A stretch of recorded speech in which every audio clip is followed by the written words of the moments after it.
Buenos días. Entonces, siendo 6 de la mañana, vamos a dar inicio a la revisión de caso clínico. Esta mañana acá desde el Hospital Universitario de Diagnóstico sobre Sobrecarga Hídrica y su implicación en la mortalidad en cirugía no cardíaca. El tema está realizado por la tutoría del doctor Juan Carlos Villalba, anestesiólogo cardiovascular del hospital, con el doctor Juan Felipe Vidal, residente de tercer año. Agradecemos a las personas que en este momento están cumpliendo con el horario. Esta es una actividad más, como lo decía yo hace un mes, en colaboración entre Sociedad Huilense de Anestesiología y el posgrado de Anestesiología, con puntos certificables para el proceso de recertificación. Entonces, damos la palabra ya al doctor Juan Felipe Vidal. Agradecemos la presencia de las personas que se están conectando. Y adelante, doctor Vidal. Bueno, qué pena por el retraso. Para todas las personas que están en línea, los que están acá en el auditorio, por favor, tenemos problemas de conexión con la pantalla, entonces si son tan amables, se conectan por el link. Un inconveniente.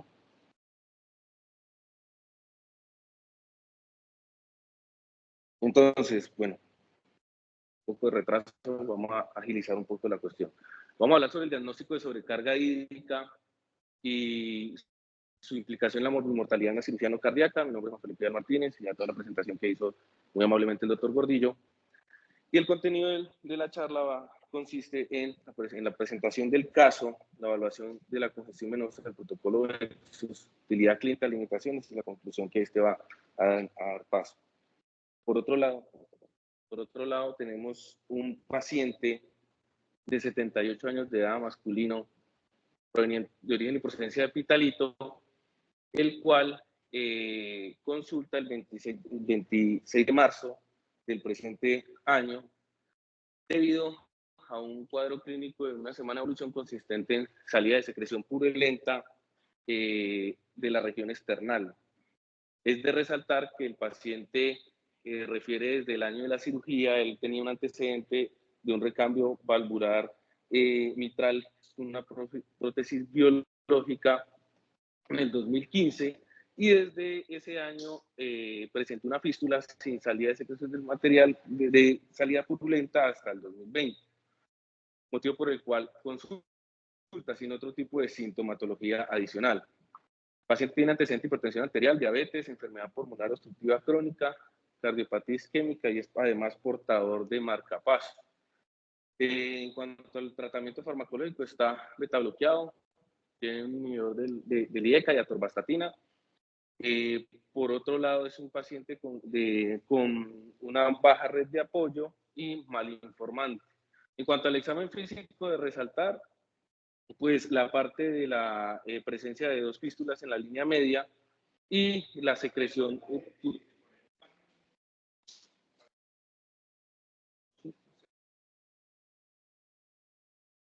Y ahí sale en el partido. Sí, señor. Sí, señor. No otro tipo de hallazgos al examen físico, abundante panícula adiposo y las extremidades pues sin edema.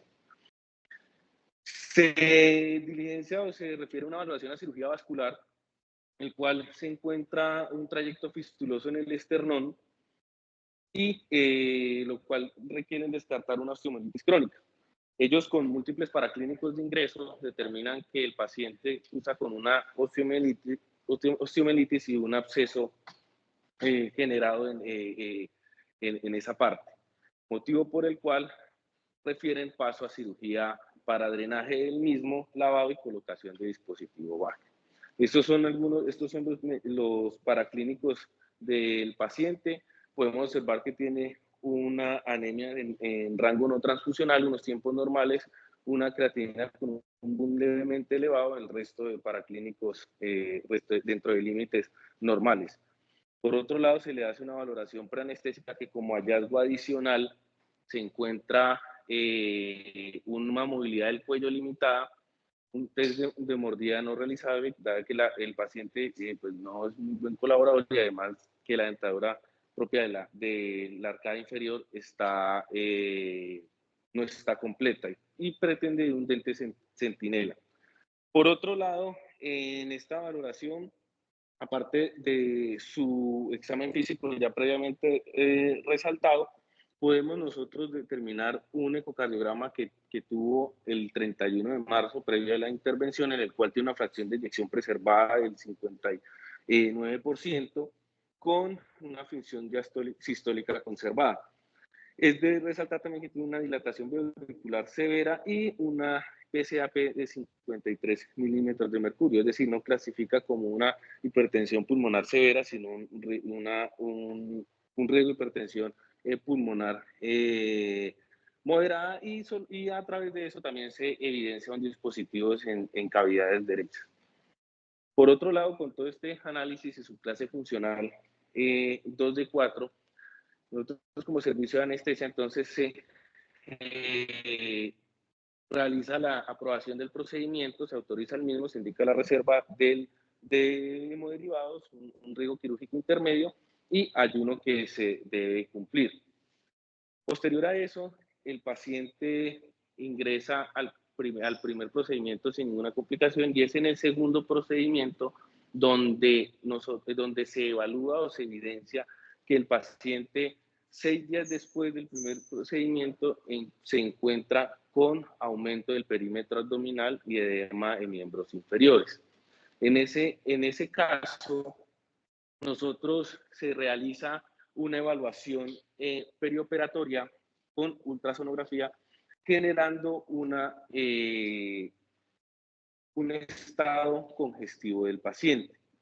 Aquí podemos ver que se encuentra en estas imágenes del paciente una ecografía realizada con un transductor convex en el cual se ve el hígado flotante con líquido libre en cavidad abdominal. En esta otra, ya practicando lo que es el protocolo VEXUS, podemos determinar el diámetro de la vena cava inferior, el cual nos dio como 2.7 centímetros, generando una continuidad en el mismo protocolo y consecuente con lo que se dice, se establecieron los flujos hepáticos determinantes, el cual también nos dio como un grave congestión moderada severa. Y por último, que fue la última ventana adecuada que se tuvo en el paciente, se revirtió una pulsatilidad del 55% de la porta positivo para una congestión severa. En cuanto a la ventana renal, fue difícil realizarla por poca colaboración del paciente y no solamente eso, sino la onda ascítica y la parte que tenía. Motivo por el cual el paciente se le hace un abordaje intraoperatorio de su patología, obteniendo que si bien no tenía signos clínicos visibles de congestión, el paciente, dado el VEXUS, sí estaba en un estado congestivo. No tenemos las imágenes, pero dado la condición del paciente y su antecedente, se realizó un ecocardiograma transesofágico determinando una dilatación auricular severa y una dilatación de la vena cava superior de más de 3 centímetros. Dado esto, el paciente se intervino con inicio de vasopresor perioperatorio, una inducción lenta, el cual permitió una no desaturación del mismo y tampoco hipotensión. Voy a remitirme al récord para poder observar lo que estoy diciendo. Sin embargo, lo que tuvo como determinante posterior fue un demorar en el despertar intraoperatorio aproximadamente posterior a que se retiraron las infusiones de unos 20 minutos sin ninguna complicación. El paciente se pudo estubar, se le colocó un catéter venoso central yugular interno derecho ecoguiado. Se pensaba que iba a salir con soporte, porque se pensaba que iba a salir con soporte inoeutrópico, sin embargo, a la parte de la expulsión del paciente y la salida a la UCI, afortunadamente el paciente no salió con con este dicho soporte, pero sí requería vigilancia en la unidad de cuidados intensivos. Ese mismo día, cuando lo reciben en la unidad de cuidados intensivos, es de determinar que el intensivista solicita un ecocardiograma transtorácico en donde se evidencia algo de lo que nosotros ya habíamos visto, una hipertensión pulmonar severa con una dilatación auricular severa, es decir, el paciente tuvo un empeoramiento clínico desde el primer intervención hasta la segunda intervención, sin que presentara signos físicos propios de una congestión venosa. Entonces, una vez teniendo ya esto, nosotros podemos determinar que lo que para nosotros mirar una determinación precisa del volumen intravascular en pacientes críticos es un desafío. Nosotros tenemos que tener en cuenta de que no solo debemos propender por la parte de optimizar la terapia hídrica en cuanto a lo que nos falta, sino a lo que nos sobra. Nosotros, cuando tenemos una sobrecarga de volumen, con un edema, una congestión orgánica, e incluso una hipertensión, podemos nosotros generar un daño tisular en el paciente, congestión asociada y una baja perfusión de estos órganos. Es por eso que nosotros en el ámbito preoperatorio siempre ponemos atención a lo que es establecer el gasto cardíaco, pero tenemos un poco relegada a lo que es la congestión venosa. Es ahí donde nace el Vexus como herramienta semi-cuantitativo de líquido en estos pacientes, asociado a otro tipo de medidas, como el BNP, la radiografía de tórax y la parte de la vena cava inferior y la presión venosa central, que son factores que pueden estar determinados a falsos positivos.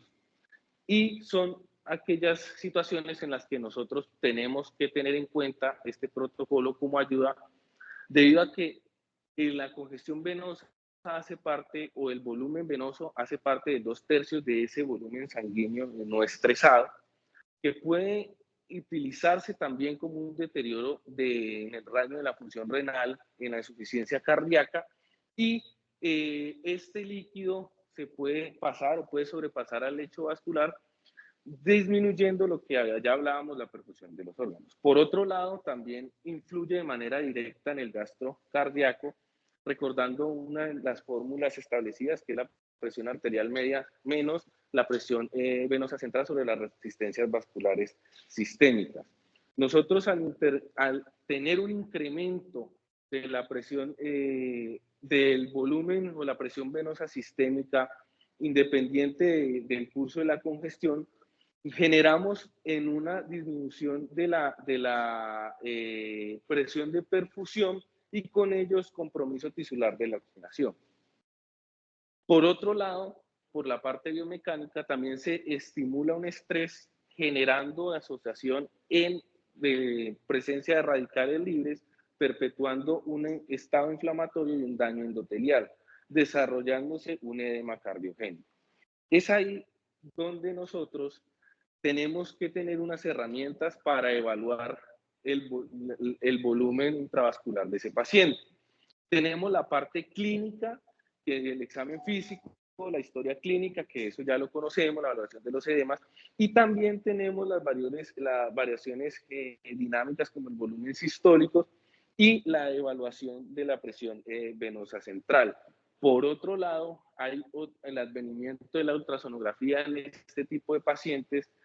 Se debe tener en cuenta debido a que podemos evaluar la congestión pulmonar, además de la congestión venosa, ya propiamente dicha por la vena cava inferior, que era lo que primero se tenía antes de establecer el protocolo del Vexus. Por otro lado, hay que tener en cuenta que esa ventilación mecánica, algunas valvulopatías, la presión de circulación pulmonar y la presión intraabdominal pueden afectar esa medición de este protocolo y de todas esas medidas imagenológicas, y no solo eso, sino también de la estimación de la presión venosa central. Es por eso que ninguno de estos determina con precisión la congestión venosa. Y en el ámbito de un paciente o de una situación perioperatoria en la cual, sobre todo en una situación de urgencia, que nosotros requiramos pasar el paciente. No sabemos su estado hemodinámico, no sabemos su estado de congestión venosa, porque puede pasar como sucedió nos sucedió en otro de los casos, una paciente sometida a cirugía cardíaca en diálisis, que ya le habían hecho hemodiálisis, sin ningún signo de congestión venosa al examen físico, presentó al Vexus un Vexus grado 3, una congestión severa. Y eso nos permite a nosotros, desde el punto de vista perioperatorio, establecer una serie de restricciones en el manejo hídrico. ¿Por qué?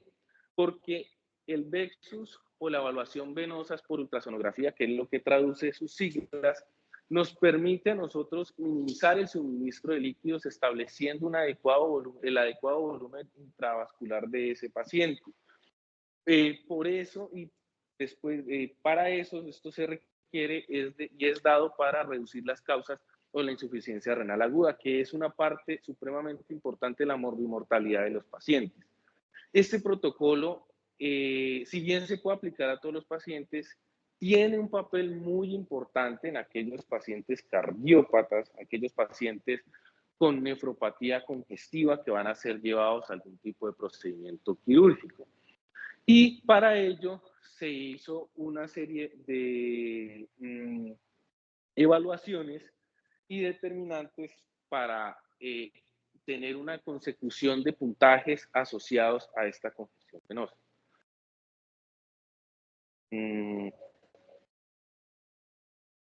Listo. Entonces, esto ya se ha visto, ya se ha estudiado en múltiples ocasiones y hay mucha evidencia al respecto, en donde como pueden observar, mediante el uso de la variedad del POCUS, nosotros podemos determinar en distintos pacientes la progresión o la no progresión de ese tipo de trastorno de enfermedad o de trastorno congestivo. Se han establecido reportes de caso, también estudios de cortes al respecto, en los cuales se evidencia se evidencia cómo esa parte congestiva nos puede traer desenlaces fatales. Está el caso también de miocardiopatías dilatadas llevadas a procedimientos no quirúrgicos de urgencia y cómo el Vexus determina ese tipo de situación para no sobrecargar el paciente. Por otro lado, se ha visto que este tipo de protocolo, si bien no está determinado dentro o de sus orígenes dentro de la reanimación por metas precisas, sí se puede utilizar en ciertos tipos de paciente como un límite hacia dónde llegar nosotros en esta reanimación. Entonces, hablando ya lo que es el protocolo Vexus, es un ensayo que se hizo en Canadá, un análisis post-hoc, donde ellos dieron la validez del protocolo Vexus. Lo que nosotros podemos ver en el protocolo Vexus es, en un inicio, tener la medición de la vena cava inferior. Si esta es mayor de 2 centímetros, continuamos con las siguientes medidas, teniendo en cuenta que se comporta la congestión como en un sistema en serie. Posterior a la medición de la vena cava inferior, nosotros realizamos una medición de las venas hepáticas, luego de la porta y por último de la parte el Doppler intrarrenal. Aquí podemos determinar los patrones normales que se encuentran resaltados en el recuadro verde de la diapositiva, en donde evidenciamos en el Doppler hepático 3 tipos de ondas. Una onda positiva que hace parte de la patada auricular, 2 ondas negativas, la más grande la correspondiente a la sístole y la consiguiente a la diástole. Con una normalidad media o una congestión leve, si esa onda sistólica determina menor o igual a la diastólica. Y se verá si esa onda sistólica se torna positiva. En cuanto al Doppler de la vena porta, tiene que tener una variabilidad menor al 30% para ser normal, y si es mayor al 50% es una variabilidad severa con una congestión severa. Este tipo, si pueden ver en la imagen, la vena porta tiene, hace parte o puede observarse como un flujo casi que laminar. Desde la cinta en la parte de la parte de arriba que determina el pulso arterial, la onda más alta, la parte sistólica y la caída de la onda diastólica. Y lo que nos va a interesar a nosotros en la parte del Vexus es todo lo que se encuentra en la parte negativa, que es casi laminar y con escasa variabilidad, pero al presentarse congestión, esa congestión puede ser dicrótica o monocrótica. Incluso perdón, bifásica o monofásica, incluso se puede tornar o positivizar si hay mucha congestión en ese campo. Ellos lo que determinaron fue las medidas que les estaba comentando y los establecieron por grupos, el grupo A, el B y el C, y en el grupo D determinaron que algunos pacientes que no tenían dilatación de la vena cava también presentaban algún tipo de congestión periférica, y donde ellos generaron, o el análisis principal que realizaron fue que en el Vexus C, grado 3, es decir, en el Vexus de congestión severa, el 96% de los pacientes al ingresar a la UCI desarrollaron una insuficiencia renal aguda en el periodo posoperatorio. Es decir, un buen examen de Vexus realizado en este tipo de pacientes nos puede dar a nosotros un factor pronóstico bastante acertado en cuanto a qué tipo de insuficiencia renal aguda. Ya sabemos que esto aumenta la morbimortalidad, los costos y todo lo que tiene que ver con la parte intrahospitalaria. Entonces, ¿cómo se realiza el Vexus? Como les decía, hace parte del principio de un circuito en serie en donde va a estar establecidos la interpretación va a estar dada a 3 grados, donde el grado 0 es aquel que no tiene una congestión y es aquel paciente donde el diámetro de la vena cava es inferior a 2 centímetros, teniendo en cuenta pues todas las condiciones asociadas. El grado 1, este tipo es aquel que presenta en este primer step el grado aumentado a 2 centímetros o consecuente a una colapsabilidad menor del 50% si el paciente se encuentra en una respiración espontánea y presentando una normalidad leve o moderada en cualquiera de los otros steps de las otras estaciones o valoraciones. Y el grado 3 y el grado 2 es cuando presentan una normalidad del patrón severa, y el grado 3 es cuando presenta 2 anormalidades severas de congestión en cualquiera de esos puntos. Es de resaltar que, como bien lo he venido diciendo, el protocolo Vexus es un protocolo seriado, es decir, si nosotros tenemos una vena cava normal y lo que nosotros requerimos es ese tipo de valoración de la congestión penosa del paciente, pues no tendría un valor muy práctico realizar el resto de la evaluación.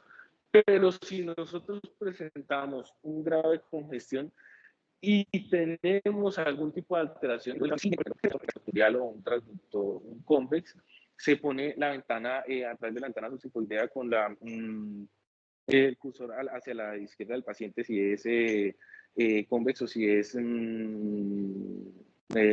sectorial a la derecha del paciente, para poder nosotros establecer la medida de la vena cava. Por otro lado, para el resto en esa medición, si nosotros queremos, podemos colocar también en un plano longitudinal el transductor convex y evaluar los 3 vasos consecuentes. Se puede realizar en ese tipo de vista, que puede ser la suprahepática, la vena porta y obviamente la vena cava. Y para nosotros establecer la evaluación de la parte renal, podemos ir a través de la línea axiliar posterior o la línea axiliar anterior con el indicador del cursor o con el tilting del transductor hacia posterior buscando el riñón. Esto a nivel del séptimo espacio intercostal. Aquí pues esta es una imagen ya más detenida de lo que tiene que ver con la progresión de la congestión a la congestión severa en cuanto a los flujos que se pretendan en la vena cava hasta la parte renal. Y es aquí donde nosotros podemos observar la medición de la vena cava inferior, que es, como venía diciendo, pues, unas ondas, el indicador pues establecido en la parte abdominal.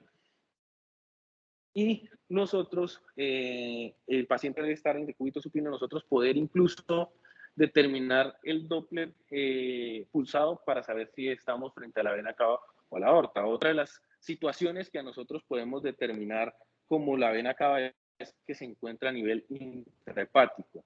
La medición del diámetro de la vena cava se debe realizar 2 centímetros posterior o 2 centímetros desde la llegada a la aurícula derecha y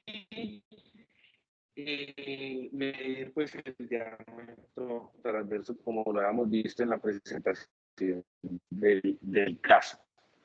Otra de las formas que se puede realizar es el eje transverso para nosotros poder tener una mayor objetividad de la medición del diámetro de la vena cava. Nosotros podemos tener dos tipos de medida, la distensibilidad y la colapsabilidad. Para este tipo de procedimiento, la colapsabilidad, que es la que se mide por la distancia máxima y la distancia mínima sobre la distancia máxima, eso es a través del Doppler modo M. Disculpa, no me salió la imagen del Doppler modo M, en el cual nosotros tenemos un diámetro máximo de 2 centímetros con una colapsabilidad menor al 50%, es altamente probable de una sobrecarga hídrica y nosotros vamos a determinar todo lo que es el protocolo subsiguiente. En cuanto a las venas suprahepáticas, se va a generar o se puede observar cuando vemos en una imagen bidimensional la vena cava inferior y observamos adyacente a ellas las desembocaduras de las suprahepáticas. Nosotros las podemos identificar con Doppler color, dado un color, una coloración azul, identificando que es el flujo que se retira del transductor, y esta es una parte fundamental para diferenciarla de la vena porta, que tiene un flujo que se acerca al transductor y va a estar presentada como un Doppler color rojo. Eso dentro de las situaciones. Una vez obtengamos la identificación de las suprahepáticas, colocamos el Doppler de pulsado y podemos determinar las ondas que ya les expliqué previamente. En cuanto a la porta, que se puede determinar en la misma ventana o también en la ventana de la línea axilar posterior, la línea axilar anterior, nos vamos a identificar con el Doppler de flujo de color rojo y o también que pretende o tiene una,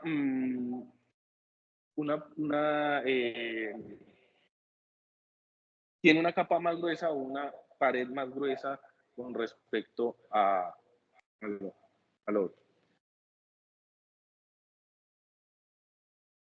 Aquí es importante tener en cuenta que el Doppler de la vena porta tiene una variabilidad de acuerdo a su congestión. Y es ahí donde nosotros tenemos que tener el índice o tener esa medida que es entre la velocidad máxima menos la velocidad mínima sobre la velocidad máxima. En la imagen está explicada cómo se saca este tipo de medida y ahí es donde nosotros vamos a determinar qué tan congestivo está nuestro paciente. Por otro lado, en cuanto al Doppler intrarrenal, nosotros podemos revisar a lo que tiene que ver con la línea axilar posterior, incluso la línea axilar anterior, como ya lo habíamos visto, activar el Doppler color para poder nosotros identificar los vasos interlobales y así poder nosotros ubicar el Doppler de onda de pulso. Y esto nos va a dar a nosotros este tipo de imagen, que era lo que les mostraba al inicio a la introducción del examen, generando así el flujo continuo o monofásico y el flujo bifásico o incluso de una sola onda dependiendo de la congestión que se tenga en la parte renal. Entonces, ¿cómo nosotros lo determinamos todo esto en la parte clínica? Como les venía diciendo, hay varios estudios al respecto. Esto es un abordaje nuevo, hay una literatura nueva. De hecho, los artículos que traigo son algunos del año pasado y del presente año, y en donde vemos el grado de evaluación preoperatoria de evaluación de este tipo de fluidos en pacientes llevados a cirugías no cardíacos. Esto es un estudio prospectivo realizado en Estados Unidos donde se evaluaron 69 pacientes, de los cuales 32% de ellos tuvieron al menos una complicación a los 30 días y el 11% ese Vexus a través del tiempo. Preoperatoriamente el paciente no estaba congestivo, a nivel postoperatorio en la unidad de cuidados posanestésicos, pues progresó de grado 0 a grado 1 y 24 horas después el nivel va casi igual en ese tipo de situaciones. Por otro lado, hubo una revisión sistemática, también es publicada este año, sobre la utilidad del Vexus en el score de este tipo de pacientes, o de pacientes llevados a la unidad de cuidado perioperatorio, cuidado intensivo, incluso de cuidado de emergencia. Se hizo una evaluación exhaustiva de la literatura desde el 2000 al 2023, donde, de acuerdo a todo, terminaron, se tuvo una evaluación de 15 estudios en los cuales eran estudios observacionales retrospectivos y prospectivos, y también aquellos con reportes de caso.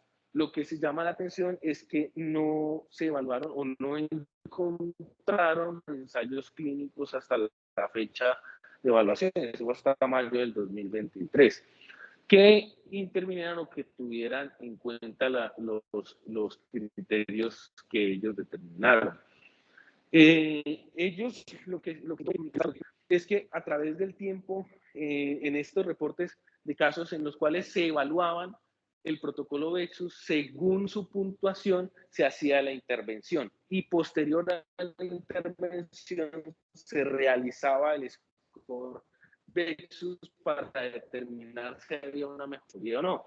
De lo que se puede determinar de esta tabla es que en casi todos los estudios que ellos determinaron de los reportes, en el cual hubo una mejoría significativa con lo que se realizó previamente. ¿Qué hicieron ellos? La colocación de diuréticos y la restricción hídrica, y mejoraron los resultados posteriores del Vexus. Y también hubo mejoría en la parte de las comorbilidades.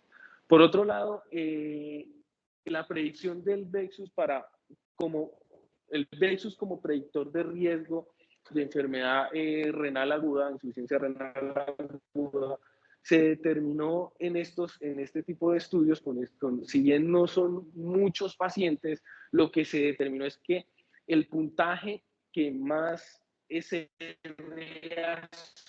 asociado a operatorio, incluso antes de los 30 días, es el puntaje de Vexus de 3, es decir, es que el puntaje de severidad mayor.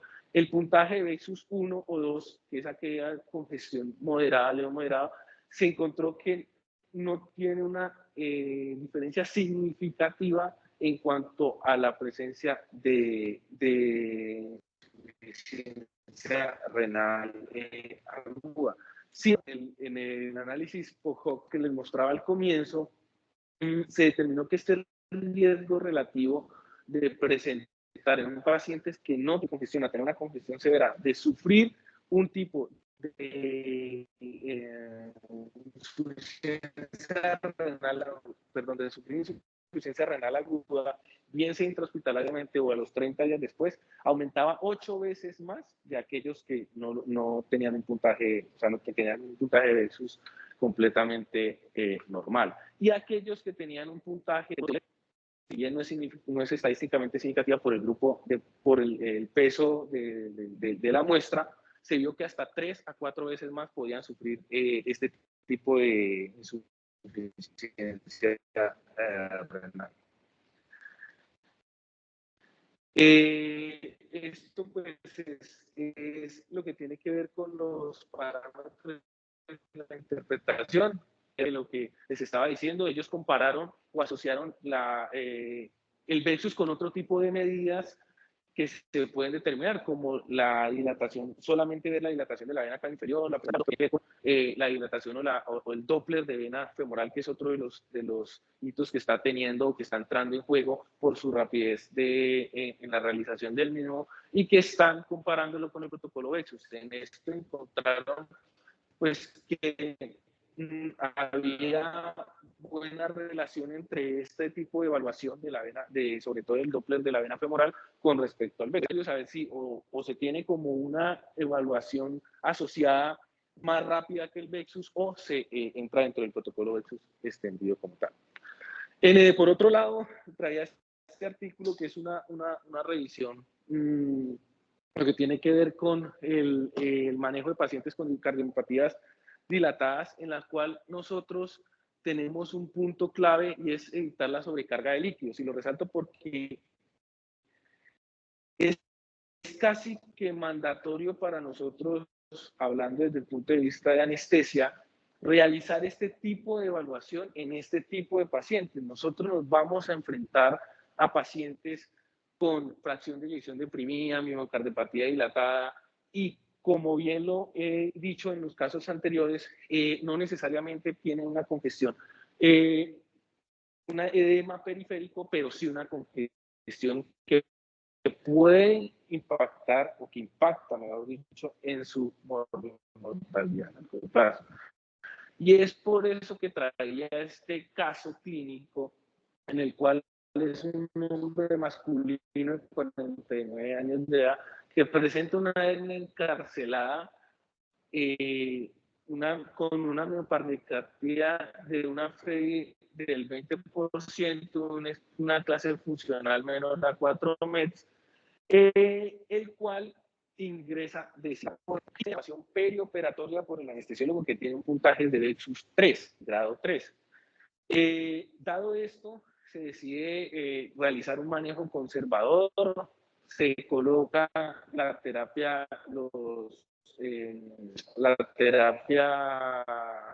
diurética, y es pasado de 2 a 4 días posterior a cirugía. Sin embargo, se evidencia que aunque se hicieron las medidas, la congestión no mejoró, motivo por el cual decidieron realizarle ese tipo de procedimiento por le dieron una anestesia por catéter peridural con consecución del mismo para analgesia posterior, y ellos adyacente para tener unas metas hemodinámicas estables. No se hubo mejoría en el estado de la función renal del paciente, bajo una creatinina 2 a 1 en un lapso de 24 horas. Si bien es cierto que el Vexus pues tiene grandes aportes, hay que tener en cuenta que la evaluación del mismo tiene limitaciones. Por ejemplo, una de las principales limitaciones en este tipo de pacientes que están congestivos, que tienen incluso edema o ascitis, es propiamente la ventana ecográfica. Por otro lado, aquellos pacientes con aumentos de la presión abdominal tener una variabilidad de la que nos estaría mostrando una congestión. Podemos complementar con otro tipo de evaluaciones ultrasonográficas, como por ejemplo la parte del focus pulmonar o también el focus cardíaco, para determinar si es verdad que esa dilatación corresponde a propiamente dicho un estado de congestión del paciente, o si es por el falso resultado que nos da un cirrótico. Y con lo de la parte de las venas renales interlobales, hay un papel muy importante y son las alteraciones estructurales que nos puede dificultar la evaluación de, de las mismas. Como conclusión, entonces podemos llegar a cabo que la evaluación y el manejo del estado del paciente en parto preponderante la mortalidad. Este protocolo es una herramienta fácil y rápida que ayuda para identificar los estados congestivos perioperatorios, en especial en pacientes con insuficiencia cardíaca y nefropatía congestiva. Y hay que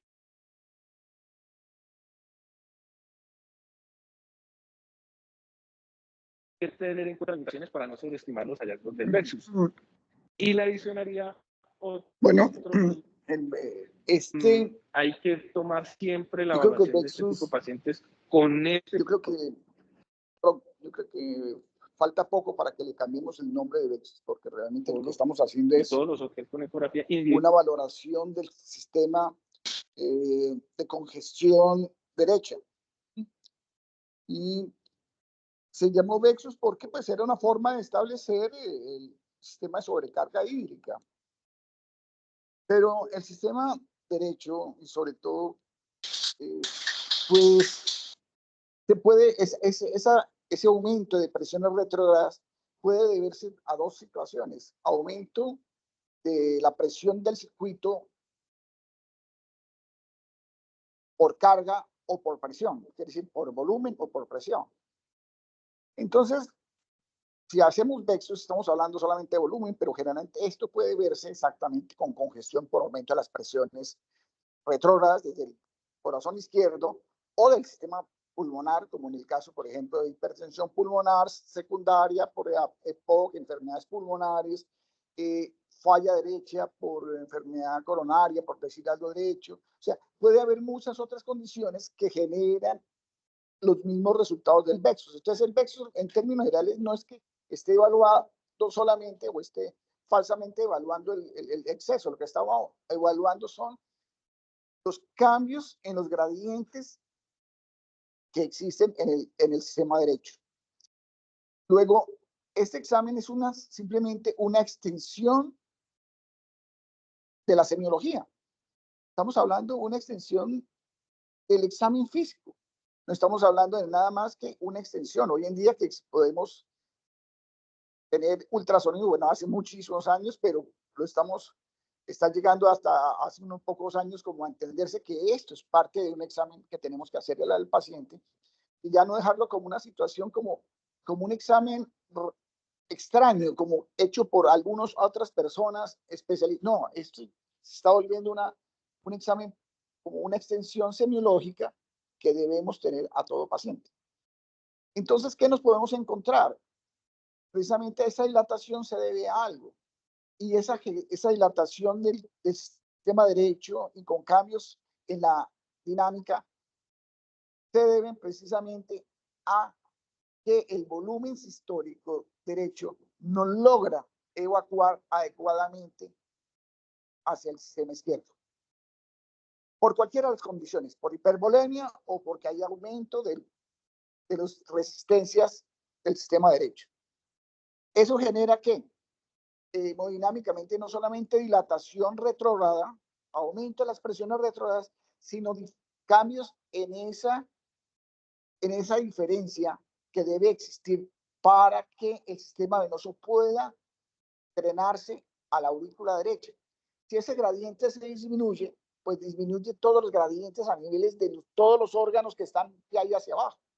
Entonces vamos a tener disminución del gradiente hepático, renal, intestinal. Entonces vamos a tener problemas hepáticos, problemas de todo el metabolismo, de sustancias que genera el hígado, más todos los problemas que tienen que ver con la síntesis del sistema de coagulación, por ejemplo, o el riñón va a tener una disminución del gradiente porque pues, el gradiente de perfusión renal tiene que ver no solamente con la presión aferente, sino con el sistema deferente, sino también con el sistema de drenaje. Luego, entonces, la presión de perfusión renal también está comprometida y la presión de perfusión intestinal. Luego, entonces, va a haber aumento de esas presiones a esos niveles y que generan, entre otras, más bacteremia, más aumento de todas las sustancias y más infección, por ejemplo. ¿Sí? Entonces, ese es el problema. ¿Cómo se deriva y cómo vemos por qué cambian estas dinámicas que vemos en el ultrasonido? Básicamente, porque la aurícula tiene, digamos, dos momentos grandes. Uno es el llenado pasivo o el drenaje pasivo que se hace desde la aurícula hasta el ventrículo en la parte diastólica. Y la otra es la contracción de la aurícula. Bueno, la primera situación, que es el llenado pasivo, es el drenaje pasivo, si no se logra, si la presión de la aurícula está aumentada, o sea, el gradiente entre esa aurícula y ese ventrículo está disminuido, luego entonces no se logra, y eso, porque es entre otras eso, esa manifestación se ve en las ondas venosas, tanto en la vena hepática, como en la vena renal, como en la porta, todo eso se ve, eso es una presión que se puede observar retrogradamente a través, entonces uno ve la deflexión de X y tiene que corresponde en este caso a la onda S de las venas, por ejemplo, hepáticas. Entonces, ¿qué va a suceder? Si no tengo ese gradiente, pues enseguida pues voy a tener en las venas hepáticas, pues voy a tener una amputación de esas venas y por el contrario va a aumentar la presión sobre otras venas que generalmente no tenían pulso y comienzan a tener pulso, como es el caso de la porta, por ejemplo, o de la vena renal. ¿Por qué? Porque entonces el aumento de la presión, lo que nos está mostrando ese cambio de dinámicas de curvas, es que la presión en esos órganos está aumentada. O sea, no hay drenaje, el gradiente se comienza a disminuir en esos órganos. Y todo eso está relacionado con la morbimortalidad. Entonces, evaluar el sistema venoso, hepáticas, renales, portal, lo que nos está diciendo es que si hay alteraciones de esas, sea por volumen o por presión, tenemos que hacer algo y tenemos que tener una conducta diferente de evaluación a nuestro paciente y una forma de manejar los pacientes de una manera diferente. Entonces, yo lo que nos invito es que eso es parte de la semiología actual. Eso es parte del examen actual. Entonces, no olvidemos que hay que evaluar esto, que no lo podemos ver a veces a ojo. A veces solamente tenemos dilatación digamos, de la vena yugular, ¿sí? Podemos tener ingurgitación o digamos, aumento del hepatomegalia o esplenomegalia, pero tienen que ser ya momentos muy avanzados quizás en ese momento, pero uno lo puede hacer de una forma más temprana a través de ultrasonido y puede establecer. Y lo otro ya sería establecer si es un problema de hipervolemia o un aumento de las presiones retrógradas generadas por alguna de las estructuras que tienen que ver con ese drenaje o que cambian esa dinámica de drenaje en la aurícula derecha. Eso es básicamente lo que uno utiliza. Entonces, lo que estamos diciendo es, oigan, hagamos un examen extendido, aumentar nuestra semiología, ha cambiado porque ha aumentado y de pronto tenemos muchos más signos, tenemos más formas de medir y de observar estos cambios.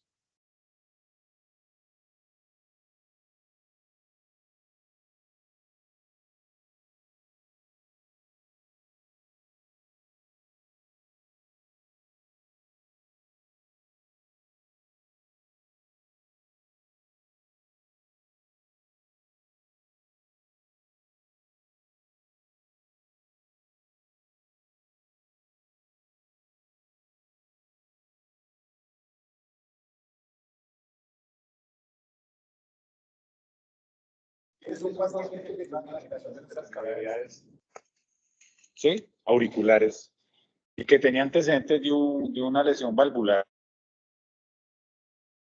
y que tiene hipertensión pulmonar. ¿Sí? Pensar que la sobrecarga de líquidos, es decir, desde mi punto de vista, tiene una bomba ineficiente, y pensar que la sobrecarga de líquidos lo va a mejorar y que no lo va a mejorar mejor, o que mejor la corrección debería hacerse en evaluar y mejorar su hipertensión pulmonar, en evaluar y mejorar la contractilidad de la bomba, ¿sí? Porque probablemente si yo incremento la resistencia vascular sistémica, lo que hago es posiblemente lesionar más el paciente. ¿Me hago entender? Es decir, de aquí en adelante que yo establezca una guía que me diga, una guía de manejo, ¿sí? Que me diga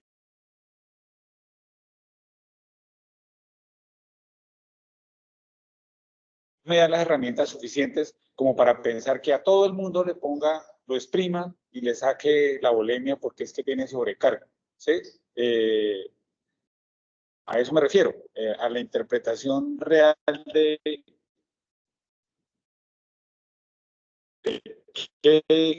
cuál es la falla y el que me quedan debiendo, ¿sí? No digo la charla.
Sí, sí, por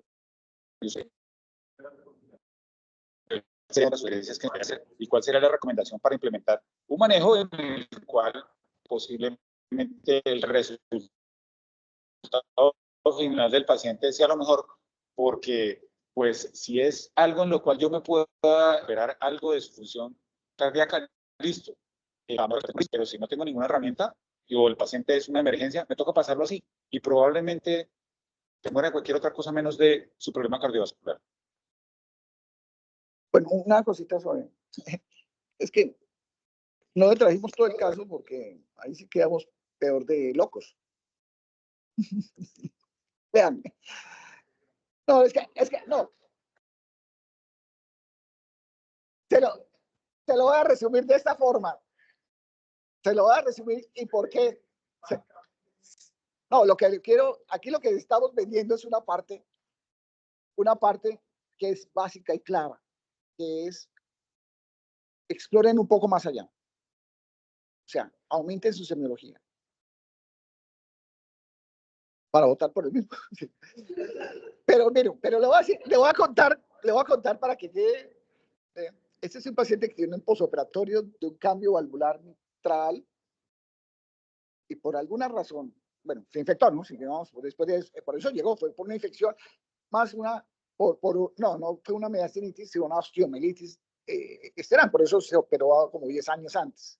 Es una osteomielitis externa. Esta válvula está mal posicionada. Y está tan mal posicionada que tiene una disminución del flujo, del flujo del tracto de salida del ventrículo izquierdo. Por eso es que tiene esa dilatación tan violenta de la aurícula izquierda. como si fuera una estenosis aórtica, porque quedó las patas de la válvula quedan sobre el tracto de salida. ¿Quién va a operar a ese paciente? Nadie. Porque además de todo eso, va a tener un esternón congelado. Una cuestión en que es volver a intervenir este paciente, y además quedó como en una situación como... es que es imposible casi sin mostrarles lo difícil que es ver. Entonces, por eso el examen comienza a venir de estas cosas.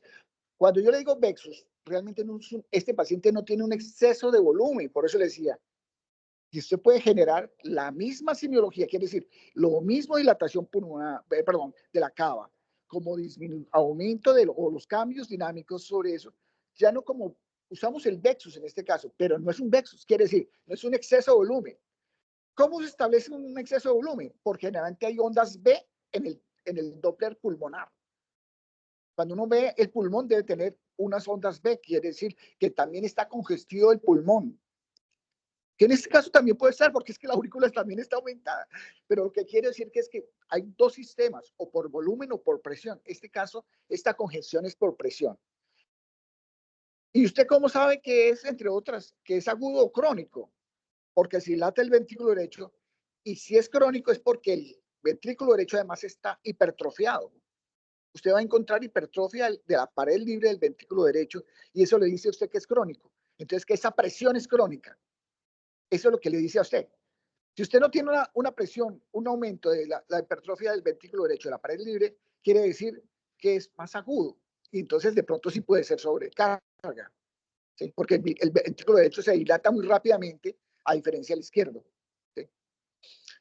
Pero lo que estamos trayendo es que estamos vendiéndoles el VEXUS como herramienta para observar esa congestión.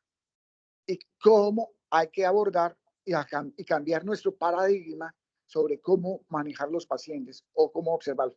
Pero estamos vendiendo es el examen, como esa semiología extendida que necesitamos hacer de ciertos parámetros. ¿Qué nos invitó a hacer esto? La distensión abdominal. El paciente estaba distendido, tenía esa barriga enorme. Venga, cuando comenzamos a ver, lo primero que hicimos fue mirarle y tenía citis. Ahí así comenzamos. Dijo, ojalá, hagamos el VEXUS completo y comenzamos a ver toda la plétora de situaciones que corresponde igual al VEXUS. Ya te digo, no es VEXUS en términos de congestión, en este caso de hipervolemia, sino de aumento de presiones que exactamente generan lo mismo que el volumen, el exceso de volumen. Eso era pues para ponerlo en contexto un poquito más del caso.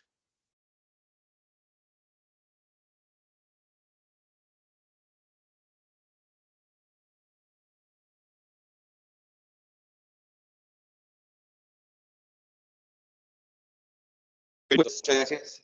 Colaboración del grupo de residentes, en este caso clínico. Con esto vamos por finalizar la actividad académica de revisión de este tema en la Universidad Colombiana Posgrado en Anestesia, Sociedad Willense de Anestesia. Muchas gracias al doctor Vidal también por la revisión y al grupo de